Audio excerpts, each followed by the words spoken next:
الله عليه صلاة الله. نحمده ونصلي على رسوله الكريم. أعوذ بالله من الشيطان الرجيم. بسم الله الرحمن الرحيم. رب اشرح لي صدري ويسر لي أمري واحلل عقدة من لساني يفقهوا قولي واجعل لي وزيرا من أهلي. اللهم فقهنا في الدين. آمین ثم آمین. السلام علیکم ورحمۃ اللہ وبرکاتہ. ناظرین، ہمارا خالق، ہمارا مالک، ہمارا رازق، رب، نگرانی کرنے والا، سب سے زیادہ محبت کرنے والا، رحمان، رحیم، غفور، غفار، قابل توب، وہ ذات ہمارا اللہ ہے. وہ اللہ جو ہمارا خالق ہے، اور وہ صرف ہمارا ہی نہیں، ہمارے ارد گرد تمام چیزوں کا خالق مالک وہ ہے. اس نے صرف ہمارے جسم کی حیت، ہماری ساخت اور کانسٹیٹیوشن ہی نہیں، ہمارے گھروں کے نظام، ہمارے معاشروں کے نظام، ملک و ملت کے نظام اور کائنات کے پورے نظام کو اس ہی نے تخلیق فرمایا ہے. تو یہ بات ہر شخص بالکل ایک معمولی ذہن کا اور معمولی تعلیم کا شخص بڑی آسانی سے یہ بات سمجھ سکتا ہے کہ جب خالق وہ ہے تو ان تمام نظاموں کو چلانے کے لیے اصول، ضابطے، قاعدے بھی اس ہی کے لاگو ہوں گے، اور اگر اس کے لاگو نہ ہوئے تو یہ نظام کامیابی سے چل نہیں پائیں گے. مثلا اگر میں آپ کو ایک روزمرہ زندگی کی مثال دے کر یہ بات سمجھاؤں، آپ دیکھیں کہ آپ اپنے ذاتی استعمال کے لیے کوئی الیکٹرانک گیجٹ لے کر آتی ہیں، کوئی بجلی کا کوئی مشین لے کر آتی ہیں. مثلا آپ دیکھیں کہ آپ فلپس کی ایک گیجٹری لے کر آئیں اور استعمال کرنے کے لیے آپ نے اس کا مینول کھولا. تو ذرا سوچیں، اگر آپ نے مشینری یا وہ گیجٹ فلپس کا لیا ہے تو ظاہری سی بات ہے کہ آپ آپریٹنگ مینول اس ہی کمپنی کا پڑھیں گی. آپریٹنگ مینول کسی اور کمپنی کا نہیں، مینوفیکچرنگ کمپنی ہی کا اس مشین کے استعمال کے لیے استعمال کیا جاتا ہے. یہ مشین کتنی بجلی پر چلے گی، کتنی وولٹیج پر چلے گی، اس کے اندر کون سا تیل ڈالنا ہے، یہاں تک کہ ہم ایک عام کپڑے بھی لیتے ہیں تو اس کے اوپر بھی اس کی انسٹرکشنز لکھی ہوتی ہیں کہ اس کو ہینڈ واش کرنا ہے، اس کو بلیچ کرنا ہے، اس کو ٹمبل ڈرائی کرنا ہے، اس کو آئرن کیسے کرنا ہے. تو لہٰذا یاد رکھیے گا، تخلیق اور مخلوق اور ہر بنائے ہوئے نظام کو کامیابی سے چلانے کے لیے خالق کے احکامات، اس کے اصول، اس کے قوانین اور اس کی حدود اور قیود اگر مانی جائیں گی تو جیسے قرآن کہتا ہے وَأُولَئِكَ هُمُ الْمُفْلِحُونَ، تبھی فلاح اور کامیابی ہے. جیسے اللہ سبحانہ تعالیٰ قرآن میں فرماتے ہیں، ایک جگہ نہیں متعدد مقامات پر فرماتے ہیں وَلَا خَوْفٌ عَلَيْهِمْ وَلَا هُمْ يَحْزَنُونَ، ایسے لوگ جو میرے احکامات اور قرآن اور حدیث کی تعلیمات کے مطابق اپنا نظام وضع کریں گے تو ان کے لیے نہ دنیا میں، نہ موت میں، نہ حشر میں، نہ قیامت کے دن کوئی خوف اور کوئی غم نہیں ہوگا. اور وہ لوگ جو اس کے نظام کے مطابق اپنے نظام کو نہیں چلاتے، ان کے لیے قرآن کہتا ہے اولئک هم الخاسرون، اولئک هم الاخسرون، وہ خسارہ پانے والے ہیں، وہ سب سے زیادہ بڑے خسارے سے دوچار ہونے والے. اللہ سبحانہ تعالیٰ نے سورہ عنکبوت کی آیت نمبر 41 میں گھرانے اور گھریلو نظام کی تشکیل کے حوالے سے بہت ہی خوبصورت سا ایک نسخہ وضع فرمایا.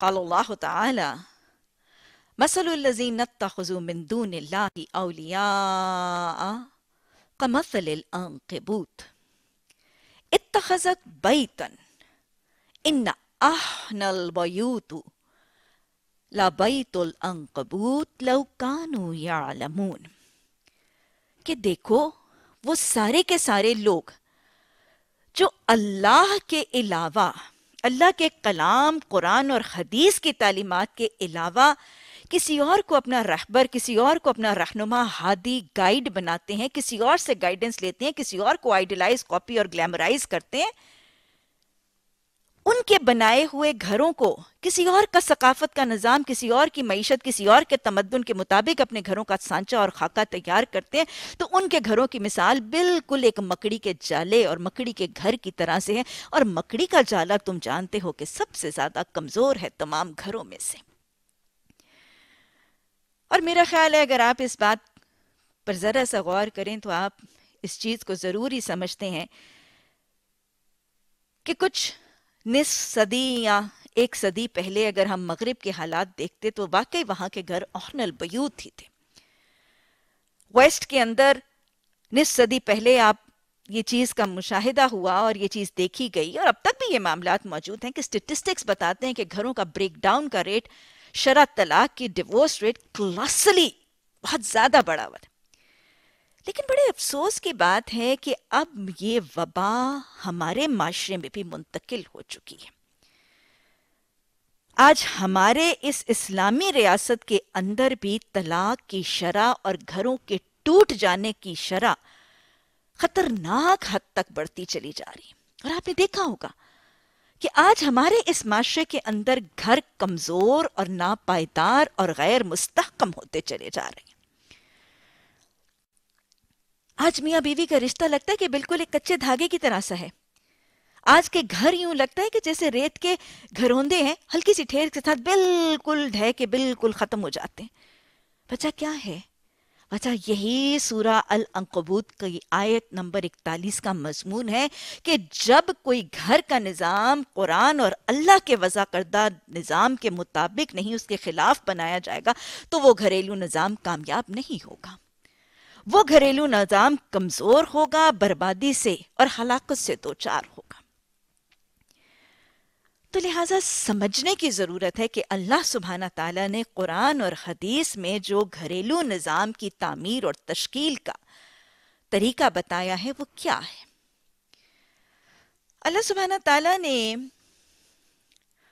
سورہ النساء کی پہلی ہی آیت میں اللہ نے فرمایا یا ایھا الناس اتقوا ربکم الذی خلقکم من نفس واحدہ وخلق منها زوجها وبث منهما رجالا كثيرا ونساء واتقوا الله الذي تساءلون به والأرحام إن الله كان عليكم رقيبا۔ یہ آیت سورہ نساء کی بھی پہلی آیت ہے، اور سورہ نساء وہ سورت ہے جو قرآن میں ایک کامیاب مسلمان گھرانے کی تعمیر کے اصول سکھاتی ہے۔ اسی طرح یہ آیت جو سورہ نساء کی پہلی آیت ہے، یہ خطبہ نکاح میں بھی پڑھی جاتی ہے، اور اس کو مسنون خطبہ نکاح میں رکھا گیا ہے۔ گویا اس میں گھر کے معماروں کو گھر کی تعمیر کے لیے بڑے خوبصورت نسخے بتائے گئے۔ انشاءاللہ کسی اور موقع پر اس سے وضاحت سے بات ہوگی، لیکن یہ دیکھ لیجئے کہ اس آیت میں اللہ سبحانہ تعالیٰ نے ایک اسلامی گھرانے کے اندر ازواج کو، دونوں میاں بیوی کو زوج کہا ہے، اور زوج کہتے ہیں پیر کو۔ اور یہ میں اور آپ ہم سب جانتے ہیں کہ پیر میں دونوں چیزیں، دونوں میں سے کوئی ایک اعلیٰ اور دوسری ادنا نہیں ہوتی، کوئی کمتر اور کوئی دوسری برتر نہیں ہوتی، دونوں پیرلل، دونوں ہم پلہ، اور مور اوور دونوں اپنی تکمیل کے لیے ایک دوسرے پر ڈیپینڈنٹ ہوتے ہیں۔ تو گویا سورہ نساء کی اس آیت کے حوالے سے ازواج دونوں ہم پلہ ہیں، پیرلل ہیں، برابر ہیں، ادنا اور کمتر ہونے کا کوئی تصور نہیں ہے، اور دونوں اپنی تکمیل کے لیے ایک دوسرے پر اور اپنی زندگی کے مقاصد اور اپنی زندگی کے مرحلوں کی تکمیل کے لیے ایک دوسرے پر ڈیپینڈنٹ، انحصار۔ اور یہ بات ہم ظاہری طور پر جانتے ہیں کہ خالق نے مرد و زن کو مختلف حیت، مختلف ساخت، کانسٹیٹیوشن اور باڈیلی کمپوزیشن اور مختلف ایموشنل ڈھانچے پر بنایا ہے، اور اس مختلف تخلیق کی بنیاد پر ان دونوں کا دائرہ کار، ان کے حقوق و فرائض مختلف بنا دیے گئے ہیں، اور ٹوٹل عدل کے ساتھ معاملہ ہے، کسی کے ساتھ کوئی ظلم اور حق تلفی کا معاملہ نہیں کیا گیا۔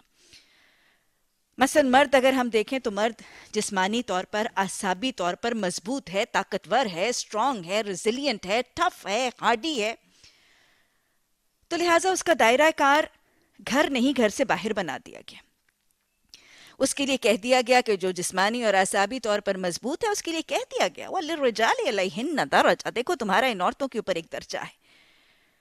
اور وہ درجہ کیا ہے؟ اللہ سبحانہ تعالیٰ نے سورہ نساء میں بڑی وضاحت سے اللہ سبحانہ تعالیٰ نے آیت نمبر 34 میں واضح طور پر بتا دیا الرجال قوامون علی النساء بما فضل اللہ بعضهم علی بعض وبما انفقوا من اموالهم، کہ یہ جو جسمانی اور اعصابی طور پر زیادہ مضبوط ہے یہ قوام ہے، یہ قوام ہے، اور یہ قوام اپنے مالی اخراجات کا ذمہ دار ہے. گویا اس کا دائرہ کار گھر سے باہر ہے. یہ معاشی کفالت اس کی ذمہ داری ہے. یہ معاشی کفالت اپنی ماں کی، بہن کی، بیٹی کی، بیوی کی، ہر اپنے فیمیل رشتے کی کرے گا، اور اس کا دائرہ کار گھر سے باہر ہے. گھر میں اس کی حیثیت قوام کسی ہے. عورت بنیادی طور پر نرم و نازک ہے، شفقت اور محبت زیادہ رکھنے والی ہے، لہٰذا جسے صنف نازک کہا جاتا ہے نا، تو لہٰذا اس کا دائرہ کار، اس کے نرم، اس کی محبت والے، شفقت والے ہاتھ اور اس کی گود کو بچوں کی پرورش اور نگہداشت اور گھر کے دائرہ کار تک اس کا دائرہ کار مقرر کر دیا گیا. اور پھر یاد رکھیے گا ان دونوں کو ان کے دائرہ کار سکھا کر یہ واضح طور پر قرآن نے سمجھا دیا سورہ بقرہ میں ہن لباس لکم وانتم لباس لہن، تم دونوں ایک دوسرے کا لباس ہو. جیسے لباس جسم کے قریب ترین ہوتا ہے، لباس جسم کو سکون دیتا ہے، راحت دیتا ہے، عزت آبرو کا ذریعہ بنتا ہے، اس کے تعارف، اس کی پہچان کا ذریعہ بنتا ہے، اس کو سکون فراہم کرتا ہے اور اس کے عیبوں کو ڈھانپ لیتا ہے. تو تمہارا تعلق آپس میں ایسا ہونا چاہیے، جسم اور لباس کا تعلق ہونا چاہیے.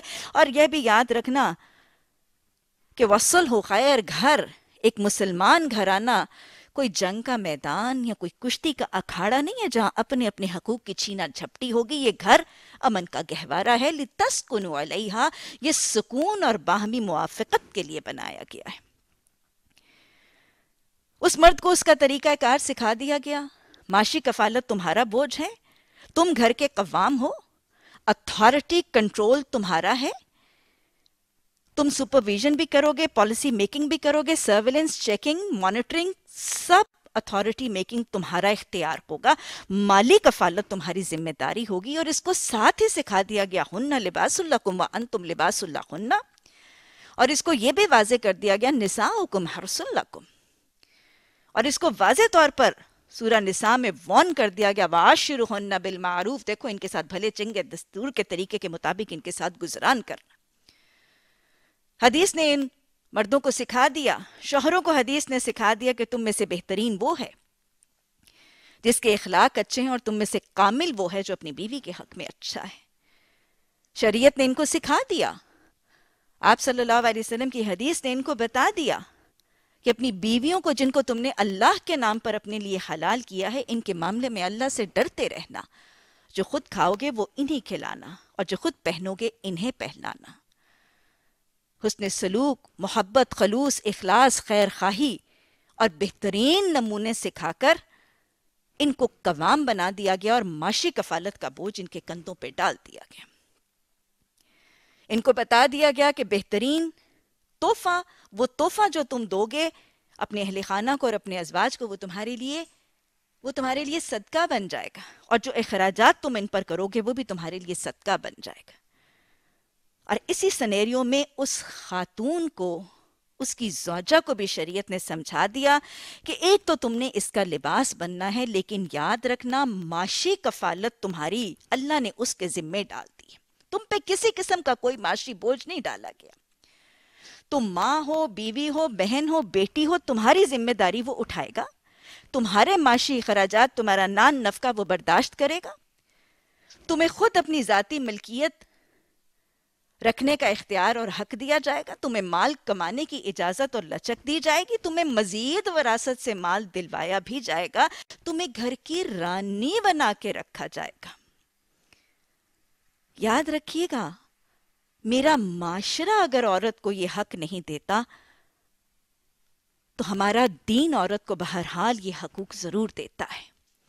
اس کو گھر کی رانی مہارانی بنا کر بٹھا کر اس کو اللہ نے سورہ احزاب میں بتا دیا وَقَرْنَ فِي بَيُوتِكُنَّ، دیکھو یہ تمہارے حقوق تمہیں دلوا دیے گئے، اور اب کیا کرنا؟ اب ٹک کے قرار پکڑ کے عزت کے ساتھ وقار کے ساتھ اپنے گھروں میں بیٹھی رہنا، یہی تمہارا اصل دائرہ کار ہے۔ تمہارا گھر، تمہاری یہ چار دیواری تمہارے فرائض کی اماج کا، تمہارے فرائض کی جگہ بنیادی طور پر تمہارا یہ گھر ہی ہے۔ بیکار لا یعنی کا گھومنا پھرنا، ونڈو شاپنگز کا کرنا، کمیٹی پارٹیاں، کافی پارٹیاں اور فضول لا یعنی کی محفلیں، یہ تمہارا دائرہ کار نہیں ہے۔ تم شمع محفل نہیں ہو، تم اپنے گھر کی زینت اور اپنے گھر کی رانی ہو۔ اس خاتون کو واضح طور پر یہ بتا دیا گیا کہ اپنے بچے کو 2 سال دودھ پلاؤ، یہ تمہارے لیے حکم خداوندی ہے، تمہارے لیے فریضہ دین ہے۔ بیوی کے طور پر اس کو اس کی صفات سکھاتے ہوئے اللہ سبحانہ تعالیٰ نے سورہ النساء میں فرما دیا کہ اچھی بیویوں کی صفات فَالصَّالِحَاتُ قَانِتَاتٌ وَالْحَافِظَاتُ لِلْغَيْبِ بِمَا حَفِظَ اللَّهُ، یہ 3 صفات تمہارے لیے بیوی کے طور پر جب تمہارے شوہر کے حقوق ہیں وہ لازم ہے۔ نیک بیویاں جو اپنے شوہروں کی اطاعت گزار ہیں۔ آپ صلی اللہ علیہ وسلم نے فرمایا دنیا ساری کی ساری متاع ہے، اور دنیا کی بہترین متاع ہے ایک نیک بیوی۔ یہ نیک بیوی حدیث بتاتی ہے اپنے شوہر کے دین کا ستون ہے، اور یہ وہ نیک بیوی ہے جو اپنے شوہر کی اطاعت گزار ہے، اور یہی اس کے فرائض میں سے ایک فریضہ ہے۔ حدیث بتاتی ہے کہ جب وہ اپنے شوہر کی اطاعت کرتی ہے اس وقت اس کے لیے بخشش اور رحمت کی دعائیں کرتے ہیں ہواؤں کے پرندے، سمندر کی مچھلیاں، جنگل کے درندے اور آسمان کے فرشتے۔ اس کو بتا دیا گیا کہ تمہارے لیے وہ قوام مرد تمہیں اس کی اطاعت کرنی ہے، اپنے گھر کے اندر نیکی کا طریقہ، بر کا طریقہ رائج کرنا ہے، یہ اس کے حقوق ہیں۔ اور پھر اگلا حقوق یہ ہے حافظات کے حوالے سے کہ اس کی غیر موجودگی میں اپنی عزت، مال، آبرو، اس کے جان، اس کی رازوں کی حفاظت کرنی ہے، اس کی اولادوں، اس کے گھر کے ماحول کی حفاظت کرنی ہے، اور پھر سب سے بڑی اور قیمتی اور انمول خزانہ جو وہ اپنا تمہارے پاس چھوڑ کے جائے گا وہ محبوب والدین، ان کی حفاظت کرنی ہے۔ وہ والدین جو چھوڑ کے بھی تمہارے پاس امانتاً اس لیے جائے گا کہ تمہارے اور تمہاری اولادوں کے لیے رزق حلال کمانے کے لیے وہ گھر سے باہر نکلے گا، اس کی غیر موجودگی میں اس کے محسن والدین کی حفاظت کرنی ہے، محبت کرنی ہے، نرمی کرنی ہے، شفقت کرنی ہے، ان کی عیادت کرنی ہے اور ان کی خدمت کرنی ہے۔ اور یہی وہ دائرہ کار ہے جو قرآن نے خاتون اسلام کو وضع کر دیا کہ یہ تمہارا دائرہ کار ہے، اور یہی تمہارے فریضہ دین کا دائرہ کار بھی ہے۔ لیکن یہ یاد رکھیے گا کہ اسلام نے یہ دائرہ عورت کے لیے فرض کرنے کے بعد اس کو گھر کے اندر قید نہیں کیا، اس کے لیے نکلنے کا جواز موجود ہے، اس کے لیے نکلنے کی اجازت، چھوٹ، لچک موجود ہے اور واضح طور پر موجود ہے۔ اور اس چیز کا علم اور اس کا حوالہ کہاں سے ملتا ہے کہ اللہ نے قرآن میں ایک جگہ نہیں بہت سے متفرق مقامات پر اللہ سبحانہ تعالیٰ نے عورت کو گھر سے باہر نکلنے کا ادب اور سلیقہ سکھایا ہے۔ بڑی باریکی کے ساتھ اس کو نگاہوں کو ضبط کرنا، وَغْضُضْنَ مِنْ أَبْصَارِهِنَّ، اس کو نگاہوں کو قابو رکھنے کا طریقہ سکھایا گیا، اس کو چلنے کا طریقہ سکھایا گیا کہ جب چلو گی تو اپنے پاؤں پٹکتی ہوئی، اپنے پائل کی جھنکاریں یہ پھیلاتی ہوئی نہ چلنا، اپنی پوشیدہ زینتیں یہاں تک کہ اپنی خوشبو کی مہک بھی ارد گرد کے ماحول کو اس سے معطر کرتی ہوئی نہ چلنا۔ اس کو بات کرنے کا طریقہ سکھا دیا گیا کہ جب بات کرنی ہے تو لوچ دار انداز میں گفتگو نہ کرنا، کہیں دل کا مریض شخص جو ہے وہ کسی بدگمانی میں مبتلا نہ ہو جائے، سیدھی معروف دو ٹوک طریقے سے گفتگو اختیار کرنا۔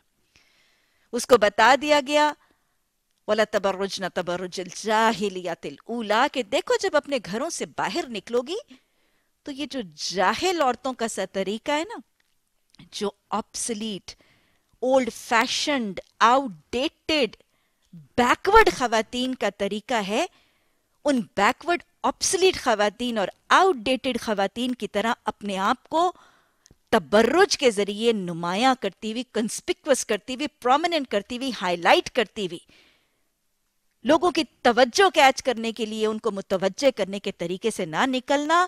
وَلَا يُبْدِينَ زِينَتَهُنَّ، اپنی زینتوں کو، چاہے وہ تمہارے بال ہیں، تمہارا چہرہ ہے، تمہارے بناؤ سنگھار ہیں، تمہارے زیورات ہیں، تمہارے خوبصورت لباس ہیں، ان میں سے کسی کو ظاہر نہ کرنا. لباس التقوی ذالک خیر، تمہارے لیے بہترین تقوی کا لباس تمہارے لیے بہترین ہے. اور یہ تقوی کا لباس اللہ سبحانہ تعالیٰ نے سورہ احزاب میں اس کو پہننے کا ادب اور سلیقہ سکھا دیا.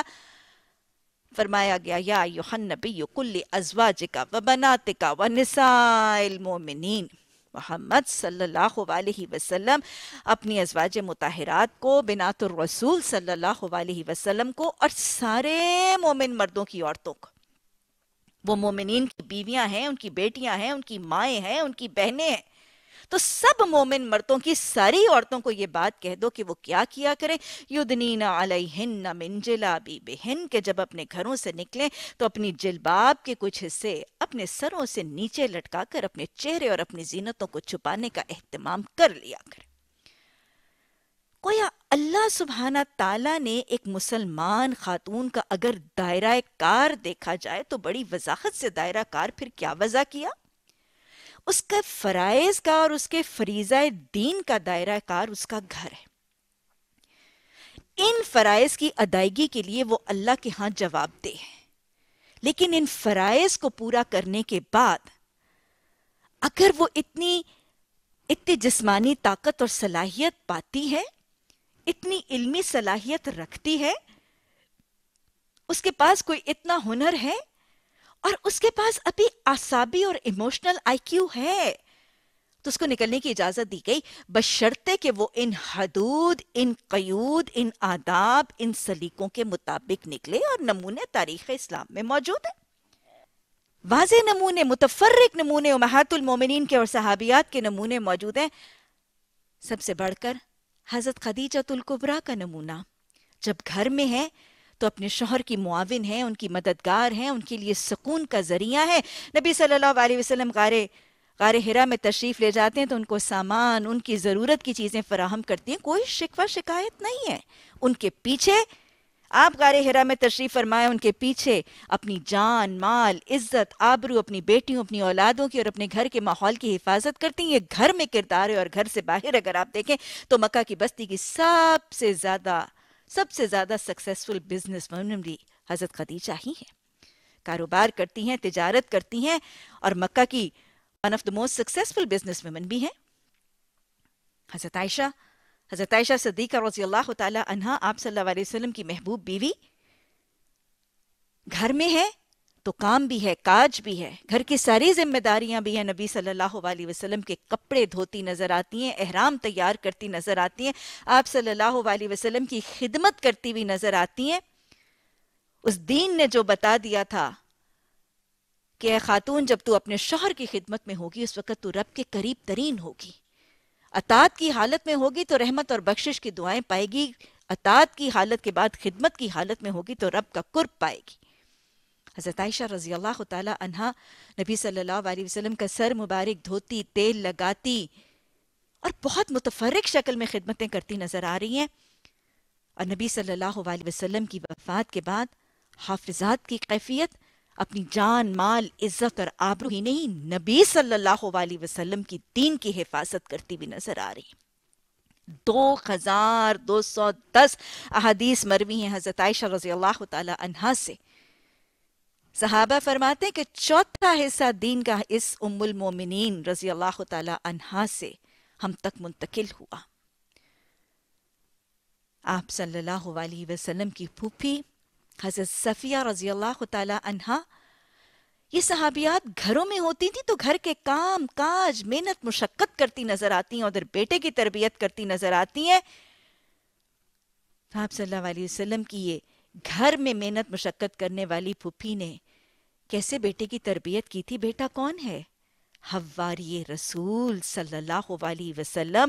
آپ نے فرمایا ہر نبی کا ایک حواری ہوتا ہے، اور میرا حواری ہے زبیر بن عوام رضی اللہ تعالی عنہ. یہ آپ کی پھوپھی کے بیٹے ہیں. مددگار ہیں، معاون ہیں، ہیلپر ہیں، سپورٹر ہیں نبی صلی اللہ علیہ وسلم کے. ادھر گھر کے کام کاج ہیں، ادھر بہترین بیٹوں کی پرورشیں ہیں، اور ساتھ ہی حضرت صفیہ جرت کے نمونے رقم کرتی نظر آتی ہیں اسلامی تاریخ میں. غزوہ خندق میں جب مسلمان خواتین کی جانوں کو خطرہ تھا یہودیوں کی طرف سے، تو یہی پھپھی تھی نبی صلی اللہ علیہ وسلم کی، اسی حواری رسول صلی اللہ علیہ وسلم ہی کی والدہ تھی جنہوں نے یہودی کا سر کاٹ کے بڑی جرت اور بڑی شجاعت کے ساتھ سر کاٹ کے دیوار کے پرے پھینک کے یہودیوں کے اس گروہ کے اوپر مسلمان خواتین کا رعب اور دبدبہ اور دھاک ڈالی تھی.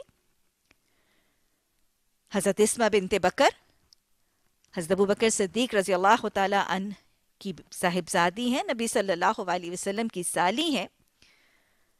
گھر میں خدمت اور گھر میں کام کاج کی کیفیت، گھر میں جھاڑو لگاتی ہیں، کپڑے دھوتی ہیں، پانی دور سے ڈھو کے لاتی ہیں، چکی پیستی ہیں، آٹا گونتی ہیں، روٹی پکاتی ہیں، گھوڑے تک کو پانی ڈالتی ہیں، گھوڑے کو مالش کرتی ہیں، اور کھجور کی گٹھلیاں پیس کر گھوڑے کو کھلانے کے کام بھی عمل میں لاتی ہیں. یہ سب سرگرمیاں جاری ہیں. اور ادھر اولادوں کی یہ بنانا کیا چاہتی تھی؟ اولادوں کو باقیات و صالحات بنانا چاہتی تھی. ان کے دلوں میں وہ آیت رچ بس گئی تھی، والمال والبنون زینت الحیات الدنیا والباقیات الصالحات. یہ اپنی اولادوں کو باقیات و صالحات بنانا چاہتی تھی، یہ امت کی بانجھ نہیں بننا چاہتی تھی. آپ نے فرمایا تھا تم جانتے ہو کہ امت کی بانجھ کون ہے؟ آپ نے فرمایا کہ امت کا بانجھ وہ شخص نہیں ہے جس کی اولاد نہیں ہے، امت کا بانجھ تو وہ شخص ہے جس کی اولاد ہے اور اس نے اس اولاد کو اپنے لیے صدقہ جاریہ نہیں بنایا. حضرت اسمہ بنت بکر رضی اللہ تعالی عنہا کے بیٹے حضرت عبداللہ بن زبیر حواری رسول صلی اللہ علیہ وسلم کے بیٹے بھی ہیں. یہ حضرت عبداللہ بن زبیر جو اسلامی تاریخ کے سپوت ہیں، مجاہد دین ہیں، محافظ دین ہیں، اور ایک دور میں مسلمانوں کے خلیفہ بھی ہیں، جرت کا ایک نمونہ اور ایک پہاڑ بھی ہیں. یہ گھر ہے اور یہ بچوں کی تربیت ہے. اور ادھر حضرت اسمہ حضرت عائشہ رضی اللہ تعالی عنہا کے ساتھ تبلیغ میں، دعوت میں، اشاعت میں سرگرم عمل نظر آتی ہیں. حضرت ام عمارہ رضی اللہ تعالی عنہا گھر میں محنت اور جفا کشی کے ساتھ کام کرنے والی، گھریلو ذمہ داریوں کو ادا کرنے والی ماں جب تربیت کرتی ہے تو دو اسلامی تاریخ کے روشن مینار ہیں. ایک بیٹا حضرت عبداللہ محافظ رسول صلی اللہ علیہ وسلم ہوئے غزوہ احد پہ، اور پھر جھوٹے داعی نبوت کے قتل کے مرحلے میں بھی معاون ہوئے. اور دوسرا بیٹا عظیمت کا ایک پہاڑ، جرت کا ایک مینار، روشنی کی ایک چراغ، اور ماں کے لیے باقیات الصالحات رقم کرنے والا بیٹا. یہ وہ بیٹا ہے جس نے جھوٹے داعیے حق کے سامنے، جھوٹے داعیے نبوت کے سامنے سرنگو نہیں ہوئے تھے. جسم کا ایک ایک ٹکڑا زندہ جسم کا مسئلہ کیا گیا تھا، جسم کے ٹکڑے کٹ کٹ کے زمین پر گرتے گئے تھے، زبان پر کلمہ شہادت جاری رہا تھا، اور یوں ہی جام شہادت نوش فرمایا تھا. یہ وہ بیٹے ہیں جن کی یہ ماؤں نے پرورش کی، گھروں کے کام کاج دھندوں کے ساتھ ان بیٹوں کی پرورش کی گئی. اور پھر ادھر حضرت ام عمارہ میدان جنگ میں، غزوہ احد میں زخمیوں کو پانی پلاتی بھی نظر آتی ہیں، مرہم پٹی کرتی بھی نظر آتی ہیں. اور جب مرد چھٹ گئے تھے، نبی صلی اللہ علیہ وسلم غیر محفوظ ہو گئے تھے، اس وقت ام عمارہ لپکی تھی. بیٹے کو بلایا تھا، عبداللہ آؤ، نبی صلی اللہ علیہ وسلم کی ذات اقدس غیر محفوظ ہے. اور اس حفاظت کا کردار حضرت ام عمارہ کا نبی صلی اللہ علیہ وسلم نے سراہا تھا، تبصرہ کیا تھا. خود کے بعد آپ نے فرمایا بھائیو، ام عمارہ تم سب پر سبقت لے گئی. میں دائیں دیکھتا تھا ام عمارہ، میں بائیں دیکھتا تھا ام عمارہ، میں آگے دیکھتا تھا ام عمارہ، میں پیچھے دیکھتا تھا ام عمارہ، ہر طرف ام عمارہ ہی تھی. تو آج خواتین اسلام کو، اسلام جو انہیں حقوق دیتا ہے ان کو بھی سمجھنے کی ضرورت ہے، اور اپنے فرائض کو بھی سمجھنے کی ضرورت ہے. میری بہنوں کو، میری بیٹیوں کو اپنا دائرہ کار سمجھنا ضروری ہے. مسلمان خاتون کا دائرہ کار اس کا گھر ہے، اس کے فریضے اس کے گھر میں ہیں. اپنے فرائض دین پورے کرنے کے بعد اگر وہ ذہنی، علمی، جسمانی اور اعصابی طاقت اور قوت پاتی ہے تو ان وضع کردہ قرآن کے آداب، سلیقوں، حدود اور قیود سے وہ باہر نکل سکتی ہے، اور جب وہ نکلے گی تو وہ اپنے تن من دھن اس قرآن کی تبلیغ کے لیے، ارشاد کے لیے، نفاذ کے لیے پیش کرے گی، اور یاد رکھے گی کہ جب اسے ماں بننا ہے تو اسے حضرت ام عمارہ، حضرت صفیہ، حضرت افراء، حضرت خنسا، حضرت اسمہ بنت بکر رضی اللہ تعالی عنہم، ان کے نمونے یاد رکھنے ہیں۔ جب اسے بیوی بننا ہے تو اسے حضرت خدیجہ، اسے حضرت عائشہ، حضرت ام داخدہ، حضرت جابر بن عبداللہ کی اور حضرت ابو ایوب انصاری کی زوجہ محترمہ، ان کے نمونے رقم کرنے ہیں۔ وہ جب ایک مسلم بہن بنے گی تو اسے یاد رکھنا ہے کہ اسے اپنی قوم اور ملک و ملت کو عمر ابن الخطاب جیسے نذرانے پیش کرنے ہیں۔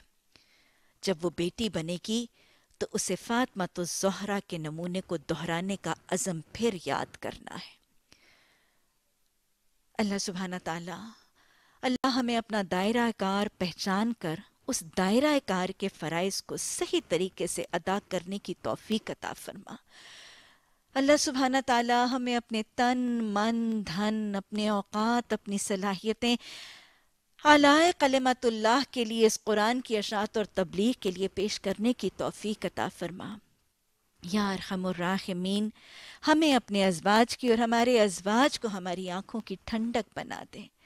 ربنا هب لنا من ازواجنا وذرياتنا قرة اعين واجعلنا للمتقين اماما۔